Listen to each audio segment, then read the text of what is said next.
my high school had turned into the Joe Miller Park. It used to be sitting right here where the gazebo's at. 2 stories high? Yeah, it was 2 stories high.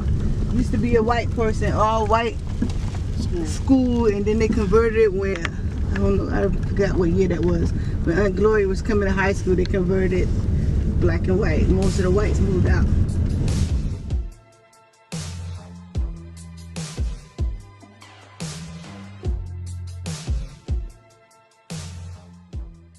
My name is Caitlin Halls. I'm a native of Cross, South Carolina, and a product of Orangeburg County Consolidated School District 3. I have been here at Elloree for 21 years. What I like about Elloree is the small hometown community. I find myself being more than just a teacher. And we all have heard that teachers are counselors and nurses and the mothers and grandmothers or aunts that's not in their lives, and that is so true. In my class, I like to talk to my students a lot about life. I use my own personal stories in my teaching because I believe that it's important to prepare them for life outside of these 4 walls and outside of this community.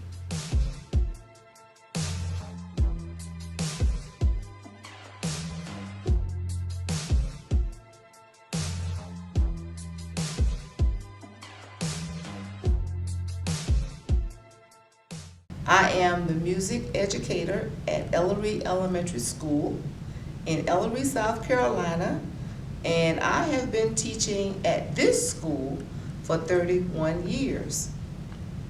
My mother was an educator here in Elloree, and I think that has some influence on me. But the greatest person that influenced my educational track as far as music is concerned was a lady named Miss Pinckney. Miss Pinckney was my 3rd grade music teacher, and I just thought she was just awesome.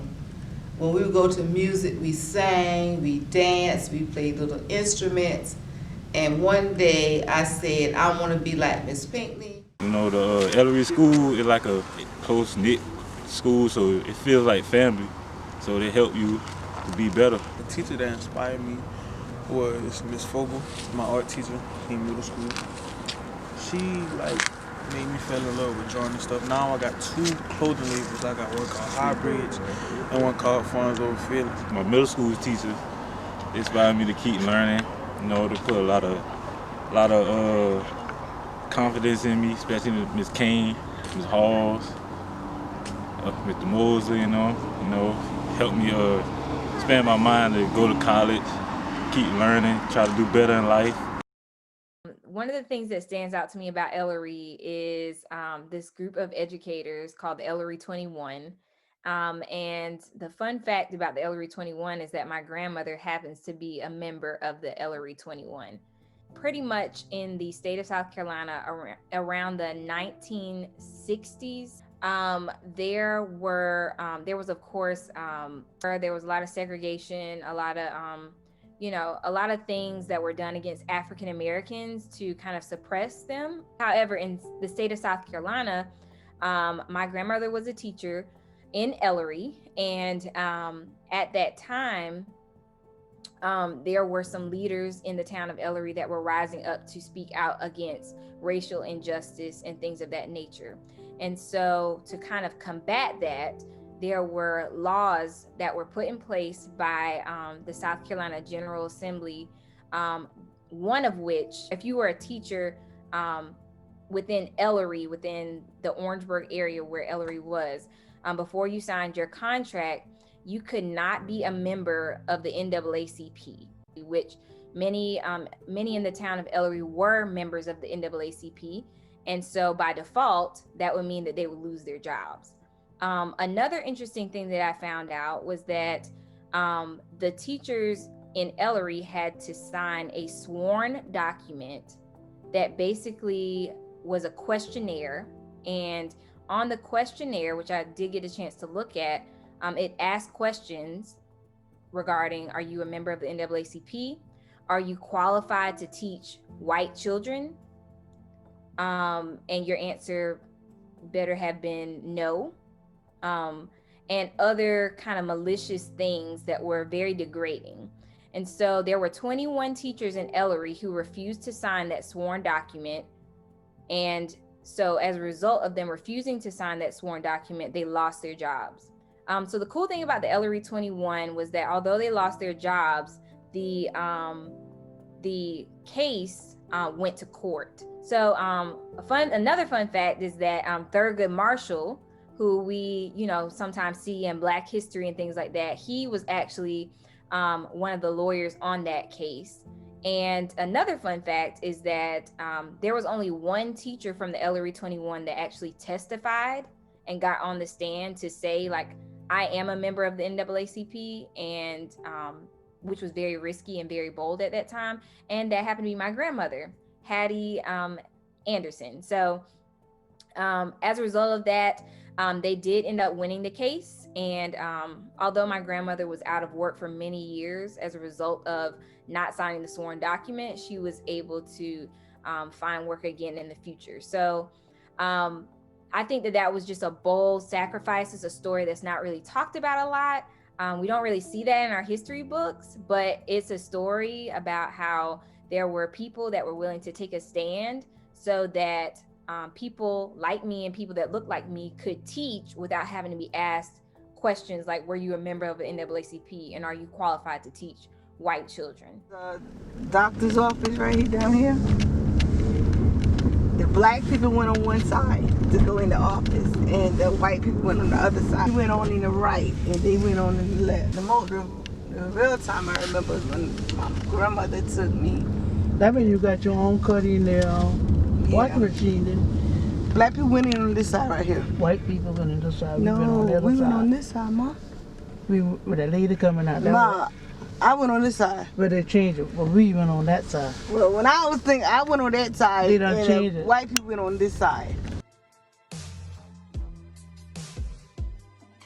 What I love about my town, well, I say especially coming up in school, I had teachers who didn't much sugarcoat it. They tell me what I needed to hear.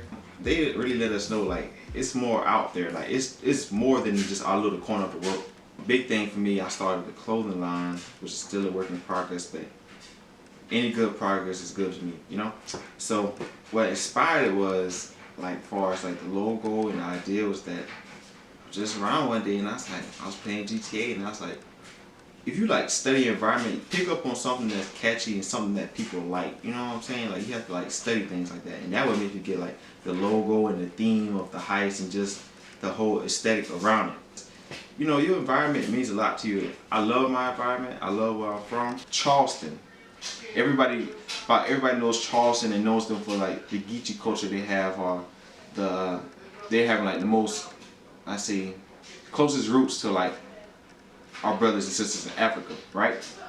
See, we're like an hour or so from there. Now, we don't exactly have that accent. You might hear a little piece of it here and there in us, but you can tell like we kind of like miss that in what we have, but it's not Charleston, it's us. We created something like, you know, like, come on, man, golly, Bo. And another we like to say is, go ahead, Bo. Now that one means about 2 or 3 things.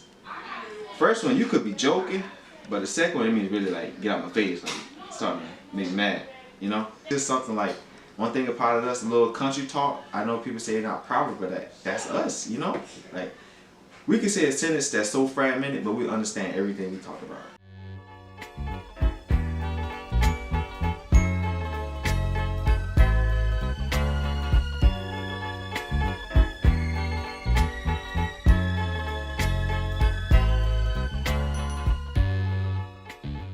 At Lake Marion High School and Technology Center, which is where most students from Elloree Elementary Middle School went for high school. I taught Spanish and coached soccer from 2015 to 2017. I'm speaking as someone who did not grow up in the area nor in South Carolina. I moved there for this job.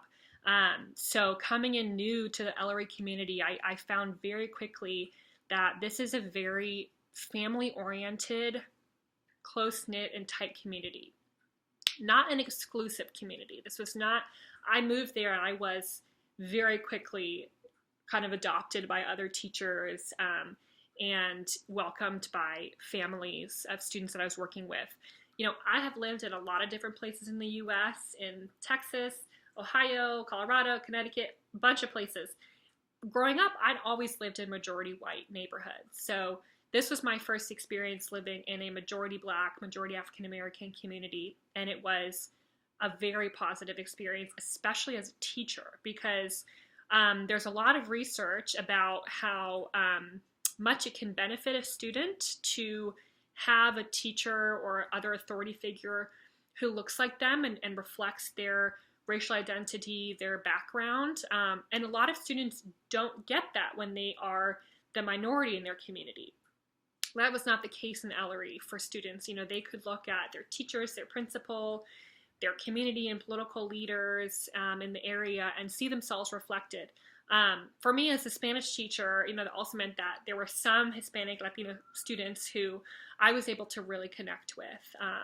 You may have seen a lot of movies about high school that, the popular kids are the athletes and the smart kids are nerds. That was not the case. Every kid wanted to be smart. Every kid wanted to do well in school. Being intelligent and successful in school was praised. It was not looked down upon. Students were very driven. And you saw that in school, but also in their other pursuits. So students, started a clothing line or photography business or a musical group.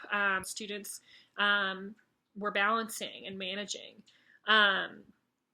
I think that I knew I wasn't going to live in the community forever. I knew I wanted to move back to a city eventually, and I now live in Washington, D.C. I've been here for over 3 years since I left South Carolina, but each year after I left, I went back at least once for graduation, if not more than once, to visit the kids, to visit my colleagues, to visit my friends that I had made there as a part of the school community.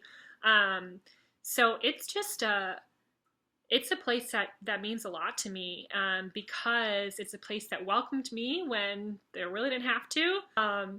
But it's a beautiful spirit of a town. It's a family town. It's a place of people who love one another, care for one another, and push each other to be their best. What's up, friend? Tremaine, I am hitting you up to say happy birthday. I heard so much about you. I heard you have a photography business, clothing line, your YouTube. Dude, you are a triple threat. But know that whatever goal you set, you're going to reach. You can do it because whatever God has for you, it is for you. Hey everybody, I'm Tremaine, or should I say, what's up YouTube? This is your boy Tremaine. I'm back at Elloree is a very, very small town. Got 5 or 6 roads. And they are very supportive, and it's very shocking that, a boy comes straight from Elloree, posting YouTube videos, and I see, the police officers watching me. They was like, hey, I see your video, that is so funny, how you did that, what you do, where you hit the camera at to prank your grandfather, your grandmother, that is cool, we really love that. And I was like, wow, that's very good, these people really are supportive. The advice I would give people that stay in a small town that think, they don't have the support or that think that, they won't make it, I would say keep going, stay consistent.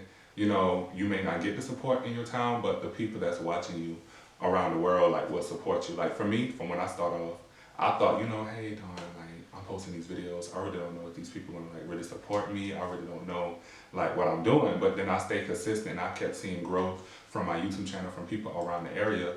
And on YouTube, you can see the geographic, you can see where the people are coming from, you can see where your views is at. And then I noticed that when I kept posting throughout the months that all my viewers came from the South Carolina area, from Elloree, Santee, and Orangeburg. And 95% of them came from Elloree, my own hometown, so it felt very, very good that, Elloree is really out there supporting you boys. So I wanted to say, stay consistent, you got this, keep growing, keep shining, and you will get the support from your town. You just have to stay focused. I decided to start a YouTube channel in, I want to say, 2015, 2016, when I was on Facebook doing the comedy videos, and a lot of people kept mentioning it was you should start a YouTube. And obviously I didn't know what YouTube was at the time. I just know I was just posting videos on Facebook, just doing my little skits where I was dressing up in a fancy little outfit and stuff and just posting funny videos.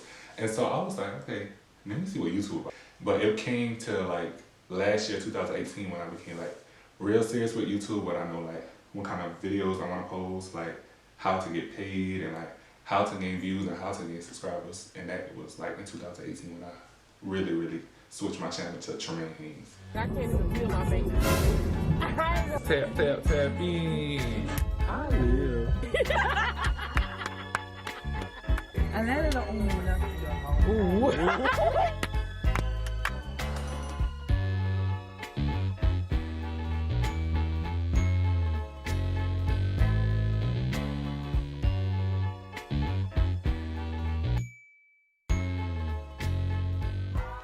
You know, a lot of stuff go wrong around here, you know. Bad kids, you know, growing up, we done stole Trump flags, done burned them, around the fire, chilling. Ordinary kids, man.